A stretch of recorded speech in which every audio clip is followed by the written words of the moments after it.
रात का सन्नाटा अक्सर बहुत कुछ कहता है।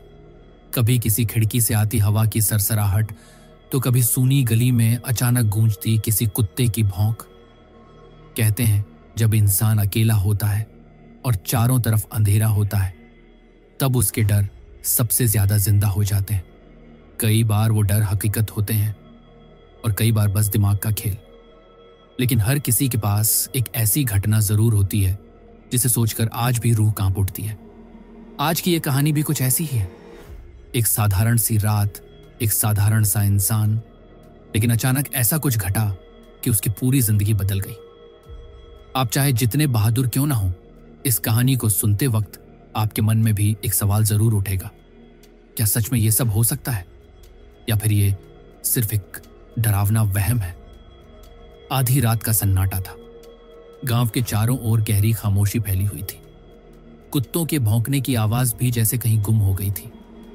आसमान में चांद बादलों से ढका हुआ था और हवा में एक अजीब सी ठंडक थी, मानो मौत की परछाई धीरे धीरे गांव के दरवाजे पर दस्तक दे रही हो। हर कोई अपने घर में गहरी नींद में था, लेकिन एक घर ऐसा था जहां नींद लाख कोशिशों के बाद भी किसी की आंखों में नहीं आ रही थी। वजह थी वो खौफनाक अफवाह जो पूरे गांव में पिछले कुछ दिनों से फैल रही थी। सफेद साड़ी वाली औरत। लोग कहते थे कि आधी रात के बाद वो औरत गांव के बाहर पुराने बरगद के पेड़ के नीचे दिखाई देती है। उसके पांव जमीन को छूते नहीं और उसके लंबे खुले बाल हवा में अजीब सी सरसराहट पैदा करते हैं। कई लोगों ने दावा किया था कि जिसने भी उस औरत को देख लिया, उसने अगले दिन सूरज उगते हुए नहीं देखा, मगर गांव वाले इसे अफवाह मानकर हंसी में टाल देते थे। उस रात विजय और उसके दोस्त खेत से लौट रहे थे। रास्ता बिल्कुल सुनसान था। अचानक उन्हें लगा जैसे किसी ने उनके पैरों के पास से ठंडी हवा गुजारी हो। विजय ने अपने दोस्तों से कहा, तुम्हें भी महसूस हुआ? ये हवा इतनी ठंडी क्यों लग रही है? उसके दोस्तों ने उसकी बात को मजाक समझकर हंसी में उड़ा दिया, लेकिन विजय की आंखें डर से चौड़ी हो चुकी थी। थोड़ी ही दूर जाने के बाद उन्होंने देखा कि पुराने बरगद के नीचे वाकई कोई खड़ा है। धुंधली रोशनी में उन्होंने देखा सफेद साड़ी में लिपटी एक औरत। उसके बाल बिखरे हुए थे और उसका चेहरा किसी परछाई की तरह धुंधला दिख रहा था। उनकी सांसें तेज हो गई। किसी की हिम्मत नहीं थी एक कदम आगे बढ़ाने की। औरत धीरे धीरे उनका नाम पुकार रही थी, पहले विजय का, फिर उसके दोस्तों का। वो आवाज इतनी ठंडी और खौफनाक थी कि ऐसा लगा जैसे किसी ने उनके कानों के पास बर्फ रख दी हो। अचानक औरत ने अपनी गर्दन को असामान्य तरीके से घुमाया और उनके दिल की धड़कन जैसे वहीं रुक गई। विजय के दोस्त चीखते हुए भागने लगे, मगर विजय के पैर जैसे जमीन में जड़ हो गए हों। उसकी नजरें उस औरत की आंखों से मिली और उसी पल उसे लगा जैसे उसकी आत्मा शरीर से खिंचकर बाहर आ रही हो। हवा अचानक और ठंडी हो गई थी। चारों तरफ सन्नाटा इतना गहरा था कि किसी को अपनी ही धड़कनों की आवाज सुनाई देने लगी। सब लोग गांव के बाहर वाले पुराने कुएं के पास खड़े थे, जहां किसी ने सफेद साड़ी वाली औरत को आधी रात को चलते हुए देखा था। औरत की चाल धीमी थी, मगर उसके कदम जमीन पर नहीं पड़ रहे थे, जैसे वो हवा में तैर रही हो। गांव के बुजुर्ग ने सभी को चेतावनी दी थी, उस ओर मत जाना, वो जगह शापित है। लेकिन जिज्ञासा और डर के मिले जुले एहसास ने कुछ लड़कों को रोकना मुश्किल कर दिया। वे धीरे धीरे उस तरफ बढ़ने लगे। जैसे ही वे कुएं के पास पहुंचे, अचानक से अजीब सी गंध हवा में फैल गई। सड़ी हुई मिट्टी और जलते हुए तेल की गंध। सबकी नाक सिकुड़ गई, लेकिन किसी ने कुछ कहा नहीं। तभी कुएं के भीतर से पानी के छपाक की आवाज आई। किसी ने डरते हुए नीचे झांका, मगर अंदर काली अंधेरी गहराई के अलावा कुछ नहीं था। एक लड़के ने हिम्मत करके पत्थर उठाया और कुएं में फेंक दिया, लेकिन अजीब ये था कि पत्थर गिरने की कोई आवाज आई ही नहीं, मानो वो कुआं खाली नहीं था, बल्कि किसी ने पत्थर को बीच में ही रोक लिया हो। सबकी रूह कांप गई। अचानक से पीछे से वही सफेद साड़ी वाली औरत खड़ी थी। उसका चेहरा किसी ने साफ साफ नहीं देखा, पर उसकी लंबाई अजीब थी, सामान्य औरत से कहीं ज्यादा। उसके बाल हवा में ऐसे लहरा रहे थे जैसे पानी के अंदर हो। कोई चीख भी नहीं पाया। औरत ने धीरे धीरे अपना सिर झुकाकर सबकी तरफ देखा और तभी तेज हवा का झोंका आया। लाल लाल आंखें अंधेरे में चमकी और पलक झपकते ही वो वहां से गायब हो गई। लेकिन उसी वक्त कुएं से किसी औरत के रोने की आवाज गूंजी, इतनी दर्दनाक कि सबके दिल दहल गए। लड़कों में से एक का तो वहीं डर से दम घुटने लगा। बाकी सब भागे, मगर उनके पैरों के नीचे जमीन जैसे भारी हो गई थी। आधी रात की ठंडी खामोशी पूरे गांव पर छाई हुई थी। हवा इतनी धीमी थी कि सुनाई देता था जैसे कोई अदृश्य चीज सांस ले रही हो। कुत्ते अचानक बिना वजह भौंकते और फिर सहमकर चुप हो जाते। घरों के दरवाजे बंद थे, लेकिन हर किसी के मन में अजीब सी घबराहट थी। लोगों ने अपनी खिड़कियों से बाहर झांकने की कोशिश की, मगर अंधेरे में उन्हें बस वही सफेद साड़ी की हल्की परछाई दिखाई दी जो धीरे धीरे गली से गुजर रही थी। उसकी चाल में कोई इंसानी लय नहीं थी, जैसे जमीन को छुए बिना फिसल रही हो। रामलाल, गांव का एक बुजुर्ग, अपने दरवाजे की दरार से सब देख रहा था। उसकी आंखें कांप रही थी, लेकिन वो पलकों को बंद नहीं कर पा रहा था। उसने साफ देखा कि औरत का चेहरा ढका हुआ था और जहां चेहरा होना चाहिए वहां साया सा अंधेरा था, जैसे कोई गड्ढा हो, रोशनी कभी नहीं पहुंच सकती। अचानक उसने महसूस किया कि औरत का सिर धीरे धीरे उसकी तरफ घूम रहा है। रामलाल डर के मारे पीछे हट गया और सांस रोक ली, मगर उसके कानों में एक अजीब सी फुसफुसाहट गूंज उठी, इतनी धीमी कि समझ ना आए, मगर इतनी तीखी कि दिल में चुभ जाए। उस रात कई लोगों ने उस औरत को देखा। कुछ ने कहा कि वो कुएं के पास खड़ी थी और पानी में झांक रही थी, मानो किसी को बुला रही हो। कुछ ने कसम खाई कि उन्होंने उसे गांव के मंदिर की टूटी घंटी बजाते सुना, जबकि मंदिर सालों से सुनसान पड़ा था। लेकिन सबसे डरावनी बात यह थी कि जिस भी घर के सामने वो औरत कुछ देर ठहरी, वहां से किसी के कराहने या चीखने की हल्की आवाज आने लगी। गांव वाले अंदर ही अंदर कांप रहे थे, लेकिन किसी में हिम्मत नहीं थी कि बाहर निकले। सभी को लग रहा था कि अगर वो दरवाजा खोलेंगे तो मौत सामने खड़ी मिलेगी। बच्चों को माँ बाप ने कसकर सीने से चिपका लिया और हर कोई प्रार्थना करने लगा कि सुबह हो जाए। मगर सुबह होने में अभी कई घंटे बाकी थे और सफेद साड़ी वाली औरत गांव की गली में बेआवाज घूमती रही। उस रात की ठंडी हवा और गहरी होती खामोशी अब लोगों के दिलों पर बोझ डालने लगी थी। गांव में अजीब बेचैनी थी। हर घर का दरवाजा अंदर से बंद था, मगर फिर भी ऐसा लगता था जैसे कोई अदृश्य निगाहें हर किसी को ताक रही हों। कुत्ते बार बार भौंकते, फिर अचानक चुप हो जाते। ऐसा सन्नाटा छा जाता कि सांसों की आवाज भी भारी लगती थी। अचानक गांव के कुएं के पास से एक अजीब सी सरसराहट सुनाई दी। वहां खड़े पीपल के पेड़ की सूखी डालियां जैसे खुद ही हिलने लगी हों। एक बूढ़ा आदमी, जिसका घर कुएं के पास था, खिड़की से बाहर झांकने की हिम्मत कर बैठा। उसने देखा सफेद साड़ी में लिपटी हुई एक औरत धीरे धीरे कुएं के चारों ओर घूम रही थी। उसके लंबे खुले बाल जमीन को छू रहे थे और हर कदम पर जमीन से हल्की हल्की राख उड़ती दिखाई दे रही थी। बूढ़े की आंखों में डर जम गया। उसने झट से खिड़की बंद कर दी और कांपते हुए बिस्तर पर जा लेटा। लेकिन नींद कहाँ आने वाली थी। उसकी कानों में वही सरसराहट गूंजती रही। अचानक दरवाजे पर जोर से खटखटाहट हुई, इतनी जोर से कि लकड़ी के दरवाजे की सांकल हिलने लगी। बूढ़ा आदमी कांपता हुआ उठा और जैसे ही उसने दरवाजा खोला, बाहर कोई नहीं था। केवल ठंडी हवा का एक झोंका उसके चेहरे पर पड़ा। लेकिन उसी पल उसे लगा कि पीछे से किसी ने उसके कंधे पर हाथ रखा है। वह कांपते हुए मुड़ा, पर पीछे कुछ नहीं था। डर से उसका गला सूख गया। उसने दरवाजा बंद करने की कोशिश की, तभी अचानक बाहर से एक धीमी हंसी की आवाज आई। वो हंसी इतनी ठंडी और भयावह थी कि उसकी रगों में खून जम गया। हिम्मत जुटाकर उसने फिर खिड़की से झांक कर देखा। सफेद साड़ी वाली औरत कुएं के बिल्कुल पास खड़ी थी। उसकी आंखें सीधी उसकी खिड़की की ओर देख रही थी। बूढ़ा चिल्लाना चाहता था, लेकिन उसके मुंह से आवाज ही नहीं निकली। उस रात उसके घर से किसी ने कोई आवाज नहीं सुनी और सुबह जब लोगों ने दरवाजा खोला तो बूढ़ा आदमी जमीन पर पड़ा मिला। उसकी आंखें खुली थीं, जैसे वो आखिरी पल तक किसी भयानक चीज को घूर रहा हो। गांव वालों के बीच डर अब और गहरा चुका था।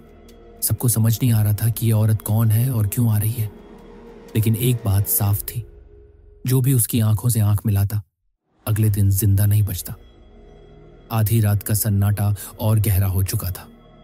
गांव के चारों ओर पेड़ों की परछाइयां अजीब सी आकृतियां बना रही थीं। ठंडी हवा के झोंके अब तेज होने लगे थे, जैसे किसी ने जानबूझकर पूरे वातावरण को और भयानक बना दिया हो। उस रात कोई भी घर के बाहर निकलने की हिम्मत नहीं कर पा रहा था, लेकिन एक परिवार था जो मजबूरी में देर रात तक जाग रहा था। उनके घर के बुजुर्ग की तबीयत अचानक बिगड़ गई थी और गांव से बाहर डॉक्टर के पास जाने के अलावा कोई रास्ता नहीं था। गांव के 2 लड़के जो बुजुर्ग को लेकर बैलगाड़ी से निकले थे, जैसे ही पीपल के पेड़ के पास पहुंचे, अचानक बैल बुरी तरह उछल पड़े। बैलगाड़ी का पहिया मिट्टी में धंस गया और एक ठंडी सिहरन उन सब के शरीर में दौड़ गई। उन लड़कों ने महसूस किया कि हवा का तापमान अचानक गिर गया है। गाड़ी के पीछे से धीमी धीमी कदमों की आहट सुनाई देने लगी। एक लड़के ने हिम्मत जुटाकर पीछे मुड़कर देखा तो उसकी सांस वहीं अटक गई। चांद की रोशनी में साफ दिख रहा था, एक औरत सफेद साड़ी में धीरे धीरे उनकी ओर बढ़ रही थी। उसके चेहरे पर घूंघट था, लेकिन उसकी चाल में कुछ ऐसा था जो इंसानी नहीं लग रहा था। हर कदम के साथ उसके पांव जमीन को छू ही नहीं रहे थे, जैसे वो हवा में तैर रही हो। दोनों लड़कों का दिल जोर जोर से धड़कने लगा। एक ने तुरंत बुजुर्ग को कसकर पकड़ लिया और दूसरे से कहा, गाड़ी आगे बढ़ा, जल्दी। लेकिन जैसे ही बैलगाड़ी खींचने लगे, वह औरत तेजी से पास आ गई। उसकी चाल अचानक इंसानी सीमा से बाहर हो चुकी थी। कुछ ही सेकंड में वह गाड़ी के बिल्कुल पीछे खड़ी थी। अचानक बुजुर्ग, जो अब तक बेहोशी जैसी हालत में थे, जोर से कांपने लगे। उनकी आंखें अपने आप खुल गईं और वो टूटी फूटी आवाज में बोले, उसे मत देखने देना वरना। लेकिन वाक्य अधूरा रह गया। उनकी आंखें वापस पलट गईं और शरीर बिल्कुल ठंडा हो गया। लड़के अब समझ गए थे कि कुछ भयानक उनके पीछे है। बैल पागलपन की हद तक भागने लगे, लेकिन गाड़ी भारी थी। लड़कों ने हिम्मत करके पीछे मुड़कर देखा और इस बार घूंघट थोड़ा उठा हुआ था। उसके चेहरे पर गहरे काले गड्ढे जैसी आंखें थीं, जिनसे लाल रोशनी झलक रही थी। उसके होंठों से खून टपक रहा था, लेकिन मुस्कान ऐसी थी जैसे कोई बहुत पुराना बदला लेने आया हो। हवा में अचानक एक अजीब सी गंध फैल गई, सड़ांत, जैसे किसी पुराने कब्रिस्तान से आती हो। दोनों लड़कों के गले सूख गए, हाथ कांपने लगे और उन्हें एहसास हुआ कि चाहे कितनी भी तेज भाग लें, वह औरत उनसे एक कदम पीछे ही रहेगी। यहीं से असली खेल शुरू हुआ था। गांव की हवा अब पहले जैसी नहीं रही थी। हर कोना जैसे किसी अदृश्य साए से घिर चुका था। लोग रात होते ही दरवाजे पर मोटा ताला जड़ देते और खिड़कियों पर मोटे कपड़े टांग देते, ताकि बाहर की हलचल भीतर तक ना आ सके। लेकिन डर सिर्फ ताले से कहां थमता है। रात का अंधेरा अब लोगों की रूह तक में उतर चुका था और उसी अंधेरे के बीच फिर से किसी ने उसे देखा, सफेद साड़ी वाली औरत को। इस बार वह गांव के तालाब के किनारे खड़ी थी। आधी रात का समय, चांद बादलों में छुपा हुआ और हवा इतनी ठंडी मानो किसी ने बर्फ का टुकड़ा फेंक दिया हो। तालाब का पानी बिना हवा के भी लहरों जैसा हिल रहा था। अचानक पानी की सतह से अजीब सी बुदबुदाहट सुनाई दी, मानो कोई पानी के अंदर से पुकार रहा हो। और ठीक वहीं सफेद साड़ी में लिपटी वो औरत धीरे धीरे झुककर तालाब के पानी में अपना चेहरा देखने लगी। लेकिन उसका चेहरा इंसानी नहीं था। पानी में जो दिख रहा था वो एक डरावना, झुर्रियों से भरा चेहरा था, जिसकी आंखें लाल लाल चमक रही थीं। गांव का एक नौजवान रमेश, जो दोस्तों की चुनौती पर छुपकर उसे देखने चला गया था, यह सब अपनी आंखों से देख रहा था। उसका गला सूख गया, कदम जड़ हो गए और आंखें डर से फटी रह गईं। उसने भागने की कोशिश की, लेकिन तभी उस औरत ने धीरे धीरे अपना चेहरा पानी से उठाकर उसकी तरफ देखा। उसकी नजरें इतनी ठंडी और पैनी थीं कि रमेश वहीं पत्थर बन गया। उसके होंठ अपने आप कांपने लगे, लेकिन आवाज बाहर नहीं निकल पा रही थी। और तभी उस औरत ने हल्की सी मुस्कान दी, ऐसी मुस्कान जिसमें दांत खून से सने हुए लग रहे थे। उसने अपना हाथ धीरे धीरे उसकी तरफ बढ़ाया मानो उसे अपने पास बुला रही हो। रमेश का शरीर अपने आप तालाब की ओर खींचने लगा। उसकी एड़ियां मिट्टी में धंसती जा रही थीं, लेकिन फिर भी उसका कदम तालाब की ओर बढ़ रहा था। उसकी आंखें फटी की फटी रह गईं और उसके होठों से सिर्फ एक टूटी फूटी चीख निकली। गांव में अगले दिन सुबह तालाब के किनारे रमेश के जूते पड़े मिले, लेकिन रमेश कहीं नहीं था। लोग कहते हैं उसकी परछाई अब भी तालाब के पानी में कैद है, और अगर कोई ध्यान से देखे तो आधी रात को पानी में 2 परछाइयां नजर आती हैं, एक औरत की और दूसरी उस लड़के की जो कभी वापस घर नहीं लौटा। उस रात हवा और भी तेज हो गई थी। पेड़ों की शाखें खड़क रही थीं, जैसे कोई अदृश्य हाथ उन्हें जोर से हिला रहा हो। कुत्तों का भौंकना और सन्नाटा एक साथ मिलकर ऐसा माहौल बना रहे थे कि हर दिल की धड़कन बढ़ जाए। राजू और शंकर घर लौटने के लिए निकले तो रास्ते में उनकी टॉर्च बार बार बुझने लगी। मानो किसी अदृश्य ताकत को पसंद नहीं आ रहा था कि रोशनी वहां फैले।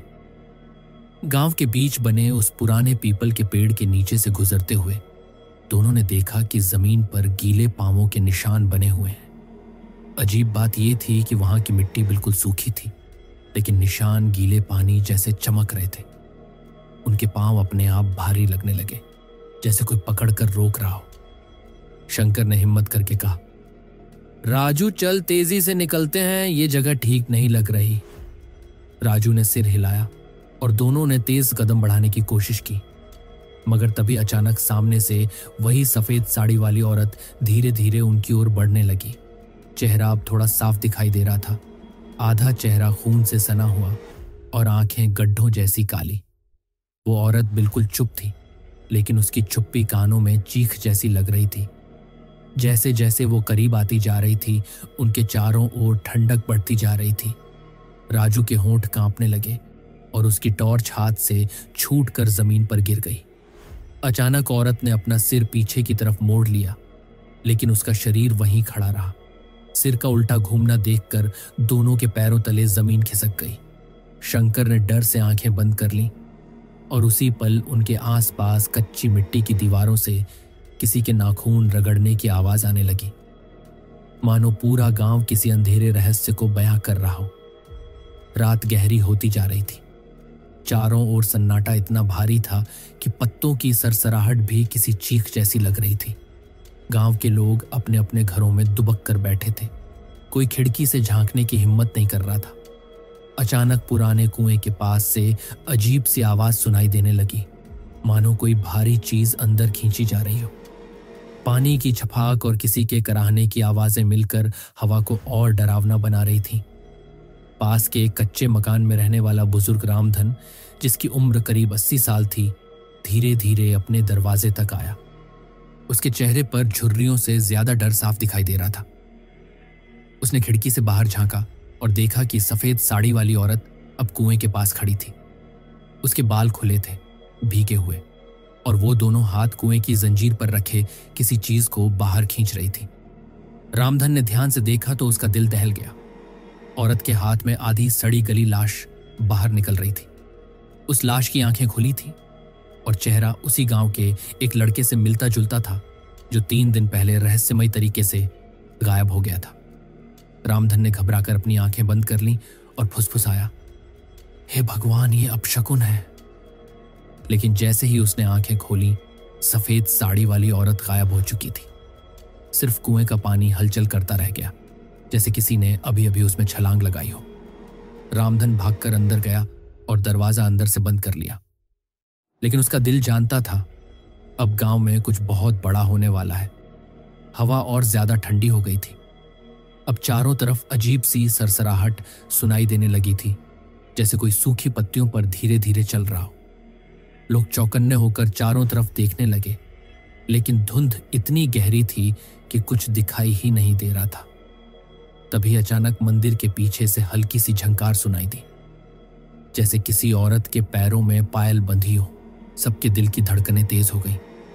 किसी ने डरते डरते कहा, शायद कोई गांव की औरत होगी। लेकिन सब जानते थे कि गांव की कोई भी औरत आधी रात को इस रास्ते से नहीं गुजरती। झंकार धीरे धीरे पास आने लगी और धुंध के बीच से एक लंबा सफेद साया झलकने लगा। उसका चेहरा ढका हुआ था और उसके बाल पैरों तक लटक रहे थे। बच्चे चिल्लाकर भागना चाहते थे, लेकिन मानो उनके पैरों में जैसे कोई जंजीर बंध गई हो। लोग कांपते हुए एक दूसरे से लिपट गए। सफेद साड़ी वाली औरत अब ठीक उनके सामने थी। उसने धीरे धीरे अपना चेहरा ऊपर उठाया और उसकी आंखें कोयले की तरह जल रही थीं। रात और भी गहरी हो गई थी। गांव के लोग अब कमरे कमरे में कैद हो चुके थे। खिड़कियां कसकर बंद कर दी गई थीं, लेकिन फिर भी हर ओर अजीब सी सनसनाहट पसरी हुई थी। दूर से किसी औरत के कराहने की आवाज आती, जैसे कोई दर्द से तड़प रहा हो। कुत्ते भी अब लगातार भौंकने के बाद अचानक चुप हो गए थे, मानो किसी ने उनकी आवाज छीन ली हो। एक बूढ़ी औरत जो गांव के सबसे किनारे वाले घर में रहती थी, अचानक दरवाजे पर दस्तक सुनती है। पहले धीरे धीरे, फिर इतनी जोर से कि पूरा दरवाजा हिलने लगता है। वह कांपते हुए उठती है, आंखें चौड़ी हो जाती हैं और हाथ पांव ठंडे पड़ जाते हैं। उसे लगता है कि दरवाजा खुला तो सामने वही सफेद साड़ी वाली औरत खड़ी मिलेगी, लेकिन दरवाजा खोलने की हिम्मत उसके पास नहीं होती। वह खिड़की की झिड़ी से झांकती है और अचानक उसकी सांस अटक जाती है। बाहर कोई खड़ा नहीं था, सिर्फ लंबी परछाई जमीन पर फैली हुई थी, जैसे कोई अदृश्य औरत वहीं खड़ी हो। उसने झिड़ी को तुरंत बंद कर लिया, लेकिन तभी उसके कानों में बेहद पास से एक फुसफुसाहट गूंजी। तुम्हें लगा मैं चली गई। राजमहल के भीतर वातावरण अब पूरी तरह बदल चुका था। महाराज चंद्रगुप्त की नजरों में अब पहले जैसी दृढ़ता और अनुशासन तो था, लेकिन साथ ही एक नई करुणा भी झलक रही थी। जैसे जैसे वे उस साधारण महिला के शब्दों को याद करते, उनकी आत्मा और अधिक संवेदनशील होती जाती। मगर महल में सभी को यह बदलाव इतना सरल नहीं लगा। कुछ मंत्री जो अब तक शक्ति और सत्ता के कठोर नियमों में पले थे, सोचने लगे कि महाराज इतने कोमल कैसे हो सकते हैं। एक मंत्री ने धीरे से दूसरे से कहा, राजा को युद्ध और राजनीति में कठोर होना चाहिए। ये दया और करुणा कहीं राजसत्ता को कमजोर न कर दे। लेकिन उसी समय आचार्य चाणक्य वहां आए। उनकी गहरी दृष्टि उन मंत्रियों के मन को जैसे पड़ चुकी थी। उन्होंने कहा, दयालुता कमजोरी नहीं है, यह सबसे बड़ी शक्ति है। एक राजा तभी महान कहलाता है जब उसकी प्रजा उसे भय से नहीं बल्कि प्रेम से याद करे। जो शासक केवल डर पैदा करता है वह टिकता नहीं, पर जो प्रेम और सम्मान जगाता है उसका नाम अमर होता है। यह सुनकर सभी मंत्री चुप हो गए। उन्हें समझ आ गया कि महाराज का यह नया रूप दरअसल उनकी शक्ति को और भी प्रबल करेगा। इसी बीच उस महिला और उसके परिवार को महल में रहने की जगह दी गई। ये पहली बार हुआ कि एक साधारण प्रजा सीधे महल के भीतर निवास कर रही थी। महल की रानियां और राजकुमारियां भी उससे मिलने आने लगी। कई बार वे उससे जीवन की कठिनाइयों के बारे में सुनती और सोचती, हमने तो कभी असली भूख या गरीबी देखी ही नहीं।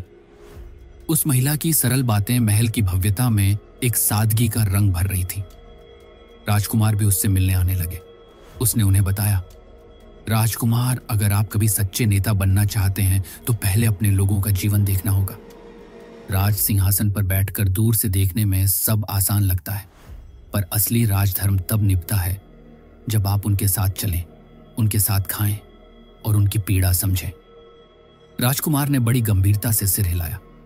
उसके भीतर भी यह बीज बोया जा चुका था कि शासन केवल ताज पहनना नहीं, बल्कि हर उस आंसू को पोंछना है जिसे दुनिया अनदेखा कर देती है। महल के गलियारों में अब अक्सर यह चर्चा होने लगी कि यह साधारण महिला राज परिवार को बदल रही है। कुछ लोग इसे वरदान मानते तो कुछ लोग इसे खतरा। लेकिन महाराज को विश्वास था कि यह परिवर्तन राज्य को और महान बनाएगा। जीवन की इस लंबी यात्रा में हम सब कभी कभी यह भूल जाते हैं कि असली ताकत हमारे पास कितनी है। लोग अक्सर बाहर की परिस्थितियों को दोष देते हैं, लेकिन सच तो यह है कि हर परिस्थिति हमें नया रूप देने आती है। जब अंधेरा घिरता है तो वही हमें रोशनी की कीमत समझाता है। जब रिश्ते बिखरते हैं तो वही हमें सिखाता है कि कौन सा रिश्ता सच्चा था और कौन सा सिर्फ समय का मेहमान। जब तक इंसान अपने भीतर झांकना नहीं सीखता, तब तक वह बाहर का शोर ही सुनता रहता है। हमने ये भी देखा कि जीवन में जिन बातों को हम बोझ समझते हैं, वही हमें सबसे मजबूत बनाती हैं। जिस दर्द को हम शाप मानते हैं वही हमें भविष्य के लिए तैयार करता है। जैसे बीज मिट्टी में दबकर अंधकार सहता है, तभी अंकुर फूटकर आकाश तक पहुंचता है। उसी तरह इंसान भी अपनी कठिनाइयों को झेलकर ही ऊंचा उठता है। आखिरकार बात इतनी सी है कि जीवन कोई दौड़ नहीं, एक अनुभव है। इसे जीतना नहीं है बल्कि जीना है। जब हम अपने विचारों पर काबू पाना सीख लेते हैं, जब हम अपनी भावनाओं को समझना शुरू कर देते हैं, तब दुनिया भी हमें उसी तरह समझने लगती है और वहीं से सच्ची शांति और सफलता का आरंभ होता है। इसलिए अंत में यही कहना उचित होगा कि सुख और दुख आते जाते रहेंगे, रिश्ते और हालात बदलते रहेंगे, लेकिन अगर आपने खुद को समझ लिया तो दुनिया की कोई ताकत आपको तोड़ नहीं पाएगी। यही जीवन का सबसे बड़ा रहस्य और सबसे बड़ा उपहार है।